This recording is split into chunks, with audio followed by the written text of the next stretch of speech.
Hold on. Mom. I'm on the phone. Mom. Hold on. Mom.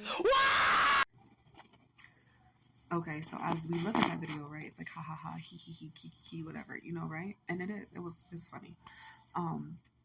But post that, like during that time, that's like how it really was. And the Holy Spirit had to drop that on me. He was like, no, leave it up, but also share this. And being vulnerable isn't easy. Have something on my lip. Being vulnerable is not easy. Putting ourselves out there, putting our stories out there isn't easy. Like, you know, it's easy for us to share all of our glories, all of our victories. But do we share our defeat? Do we share our David and Bathsheba moments? Do we share our wilderness moments, you know? And we don't sometimes. And so during this time, 2 or 3 years after my daughter's father and I broke up, this is when it was, and I was going through a depressive season, very depressive season. I was like, you know, woe is me, like blah blah blah, like hurt, you know. And looking at her was a reminder of like, oh, my failed relationship. And so that's what it was. And even before her, I was still trying to figure out who I was as a woman, who I was. My walk with God wasn't even that strong. Prior to having her in college, I kind of like went through a season of meeting God.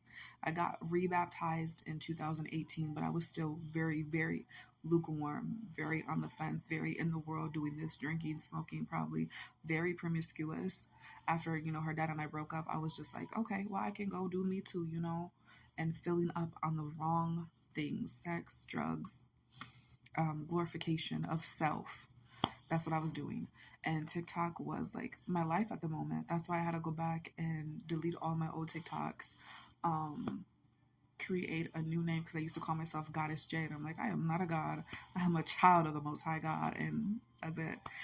And so Holy Spirit made me look back at this and like, I was very triggered.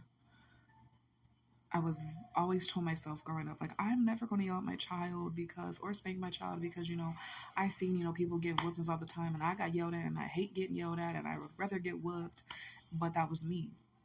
And that ages and in the stages where, you know, she needed some guidance, she needed patience, she needed someone like to tell her like, hey, no, do it like this, you know, don't do it like that, you know, to teach them because their minds are developing. But I was so self-centered and selfish, and that's what I'm going to call it, because that's what it is, you know.